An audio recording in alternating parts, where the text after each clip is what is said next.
Asian news आपकी आवाज। नमस्कार, आदाब, मैं अफसर अली, आप देख रहे हैं एशियन न्यूज। आपका स्वागत है हमारे शो आपकी आवाज में। जैसा कि आप जानते हैं, समाज सेवा का कोई धर्म नहीं होता, क्योंकि समाज सेवा एक धर्म है और वो धर्म है जो सबको साथ लेकर चलती है। ना हिंदू देखती है, ना मुस्लिम देखती है, सिर्फ केवल वो इंसान देखती है। एक ऐसी संस्था जो बच्चों के भविष्य के लिए काम कर रही है। मैं बात करना चाह रहा हूं उस संस्था की जिसका नाम है तालीम, जिसको लेकर आज गाज़ियाबाद के ग्राम नाइफल में एक प्रोग्राम यहां किया जा रहा है, जिस प्रोग्राम में बच्चों को न्यूट्रिशन दिया जा रहा है और बच्चों को अवेयर किया जा रहा है, जागरूक किया जा रहा है। जिस प्रोग्राम को लेकर तालीम के जो सदस्य हैं, जो मेंबर्स हैं, तालीम की जो टीम है, वो आज हमारे साथ जुड़ी हुई है। जैसा कि आप देख सकते हैं, हमारे पीछे जो छोटे छोटे बच्चे हैं, इनको क्या दिया जा रहा है, तालीम अपना काम कैसे कर रही है, आइए जानते हैं इसी टीम से और तालीम के मेंबर्स। जी आइए। जी, आपका नाम? मेरा नाम सौरभ अस्थाना। सौरभ अस्थाना जी, मैं आपसे जानकारी लेना चाहूँगा, ये जो तालीम एक तंजीम है, जो एक संस्था है, ये क्या वर्क कर रही है? हम लोग तालीम के अंतर्गत बच्चों की शिक्षा, रोजगार परक शिक्षा, स्किल डेवलपमेंट और न्यूट्रिशन के ऊपर काम कर रहे हैं पिछले 8 सालों से। तो ये जो प्रोग्राम आप आज आप गाज़ियाबाद के ग्राम नाइफल में कर रहे हैं, ये किस तरह का प्रोग्राम है? ये हम लोग 1 महीने से सितंबर महीने को हम लोगों ने डेडिकेट किया था न्यूट्रिशनल मंथ के तरफ से की तरह से, और हम लोग बच्चों को और वसंत कुंज दिल्ली में स्लम्स के बच्चों को न्यूट्रिशन प्रोवाइड करते हैं। कॉम्प्लान, हॉर्लिक्स, दूध, प्रोटीन सप्लीमेंट, ये सारी चीज़ें, क्योंकि इन बच्चों के डाइट में ये इन न्यूट्रिएंट्स की कमी होती है, तो हम लोग इनको पूरी तरह से क्लास में आने के पहले चाहते हैं कि ये लोग शारीरिक तौर पे पूरी तरह स्वस्थ हों। बहुत अच्छा। मैं आपसे पूछना चाहूँगा, जो इसके संपादक हैं या अध्यक्ष हैं इस संस्था के, वो कौन है? मैं सौरभ अस्थाना इस संस्था का अध्यक्ष हूँ, प्रेसिडेंट हूँ, और बाकी हमारी पूरी टीम होती है। हम लोग अलग अलग जगह पे काम करते हैं, सबकी जिम्मेदारियाँ बटी हुई हैं, तो और बाकी वॉलेंटियर सपोर्ट होता है हमारा। तो ये कब से काम कर रही है? ये हम लोग 2012 से काम कर रहे हैं। और हम लोग 4 प्रदेशों में काम कर रहे हैं इस वक्त। और कौन से प्रदेशों में? हम यूपी में काम कर रहे हैं, पंजाब में काम कर रहे हैं, दिल्ली में काम कर रहे हैं, हरियाणा में काम कर रहे हैं। तो आपको बच्चों के बीच में आकर कैसा लगता है?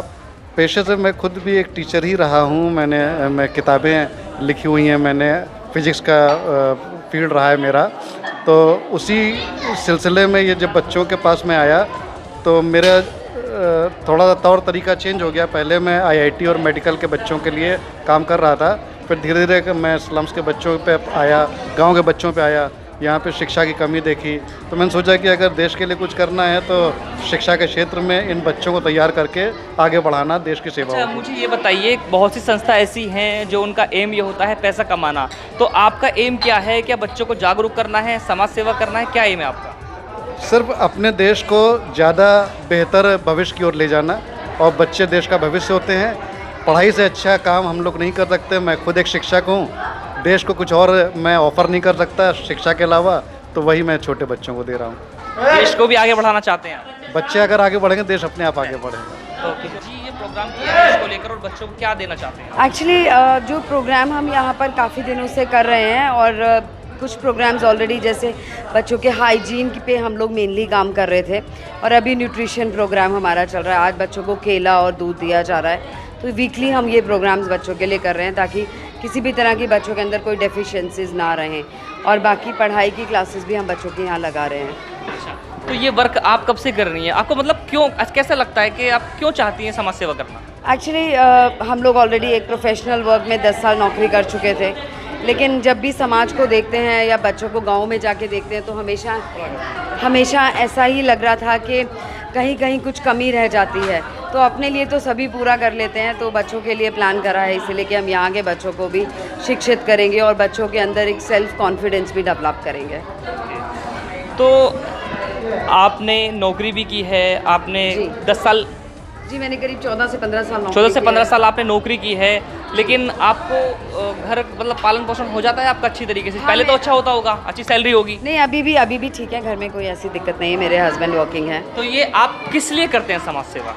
आपका धर्म मान रखा है आपने, या फिर आपको अच्छा लगता है, या फिर कोई लालच है, या फिर कोई पैसे की क्या क्या चीज़ है वो बताना चाहूँ। आप समझ सकते हैं एनजीओ में तो कोई किसी तरह का वो नहीं है हमारा, वो कोई किसी भी काम में कोई लालच नहीं है।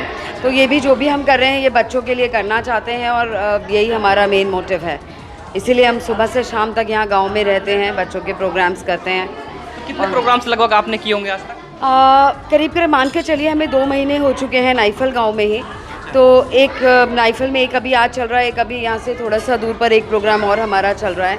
तो यहाँ पर बच्चों की पहली, दूसरी, तीसरी, चौथी की पढ़ाई एंड ग्रूमिंग क्लासेस चल रही हैं और उसके साथ एक फ्री सिलाई के कोर्सेज चल रहे हैं, तो जिसमें करीब 60 के आसपास गांव की महिलाएं जो फ्री सिलाई सीख रही हैं। जैसे कि सोनू प्रधान यानी करमवीर भारती की अध्यक्षता में ये प्रोग्राम नाइफल, गाज़ियाबाद के नाइफल गांव में किया जा रहा है, जहां पर बच्चों को न्यूट्रिशन देकर एक एनर्जी के लिए ये प्रोग्राम आगे बढ़ाया जा रहा है, जिसको लेकर के हमारे साथ खुद सोनू प्रधान यानी करमवीर भारती हमारे साथ जुड़े हुए हैं। आइए जानते हैं आखिरकार उनका लक्ष्य क्या है, वो अपने गांव के बच्चों को, गाज़ियाबाद के बच्चों को किस तरीके से आगे बढ़ते हुए देखना चाहते हैं। जी बताइए, किस तरीके से आप बच्चों को आगे बढ़ते हुए देखना चाहते हैं, किस तरीके का प्रोग्राम कर रहे हैं आप? देखिए, ये जो प्रोग्राम हो रहा है तालीम सोसाइटी के तत्वाधान में, तालीम सोसाइटी के साथ मिलकर हम गाँव के विकास के लिए, बच्चों के शारीरिक बौद्धिक विकास के लिए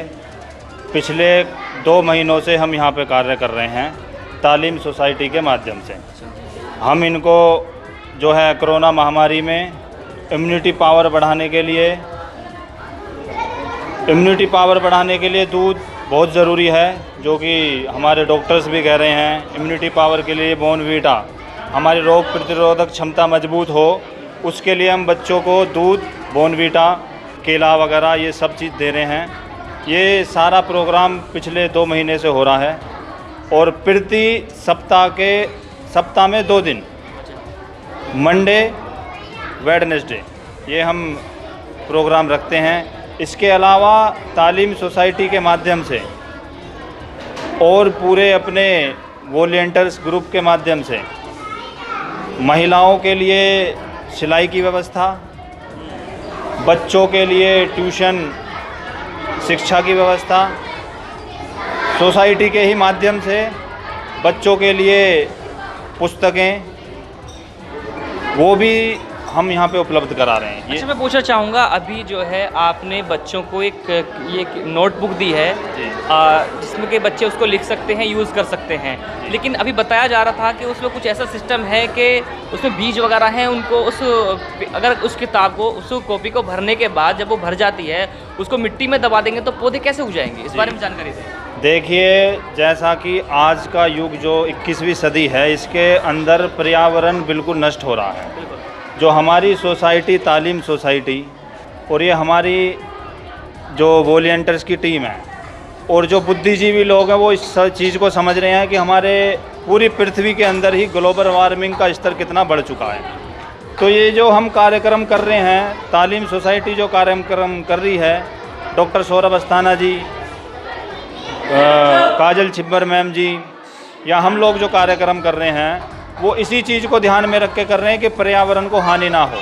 जैसा कि आपका सवाल है कि ऐसी क्या नोटबुक है, जो बच्चों को आज नोटबुक वितरण करी गई हैं, उन नोटबुक के जो मेन पेज है, मैं आपको वो दिखाना भी चाहूँगा। ये जो नोटबुक है, इसके अंदर बी लीफर जी plantable notebook climate positive product. अच्छा, इसके अंदर जो ये रिसाइकल किया गया है ये, और इसके अंदर ये बीज हैं, ऐसा है। हाँ। ये जो है, इसको हम यूज़ करेंगे। अच्छा। बच्चे इसको यूज़ करेंगे, यूज़ करने के बाद इस जो है एनवलप को, इसको मेन पृष्ठ को निकाल लेंगे और इसको मिट्टी के अंदर फेंक देंगे।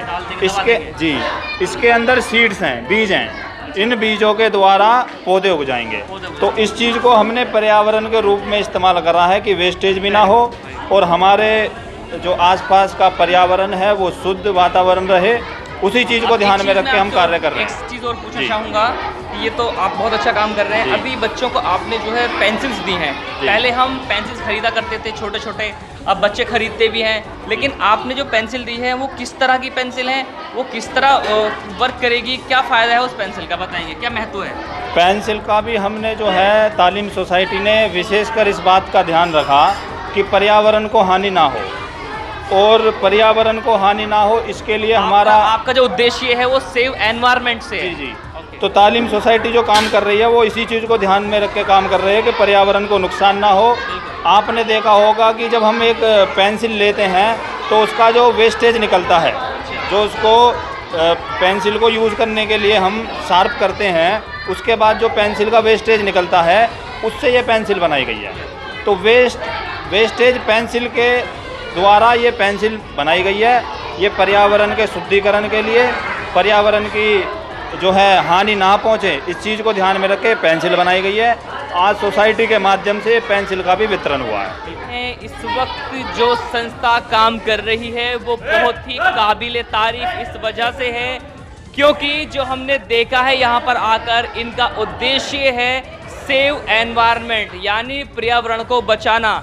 इनका कार्य बहुत ही सराहनीय इस वजह से कहूँगा क्योंकि इनका काम ऐसा है कि ये पर्यावरण को बचाने के लिए, सेव एनवायरनमेंट को बचाने के लिए जो किताबें होती हैं, वेस्टेज ऑफ बुक्स बोल सकते हैं, वेस्टेज बोल सकते हैं, उसके द्वारा ये नई किताबें तैयार करते हैं, नई कॉपी तैयार करते हैं। उसके ऊपर जो हम एक लेयर लगाते हैं, एक पेज लगाते हैं, तो उसमें जो है पौधे के बीजों को लगाया जाता है। लगाने के बाद जब हम उसको यूज़ कर लेते हैं तो ऊपर का जो हम पन्ना बोल सकते हैं उसको लेकर मिट्टी में दबा दिया जाता है, उससे पौधे उग जाते हैं। इसमें फलों के भी पौधे हो सकते हैं, सब्जियों के भी पौधे हो सकते हैं, और बड़े बड़े औषधियों के जो पेड़ होते हैं उनके भी पौधे हो सकते हैं। वाकई तालीम तंजीम का, तालीम संस्था का कार्य वाकई सराहनीय है। नमस्कार, मैं अफसर अली, कैमरामैन अदनान के साथ आज की रिपोर्ट में फ़िलहाल इतना ही।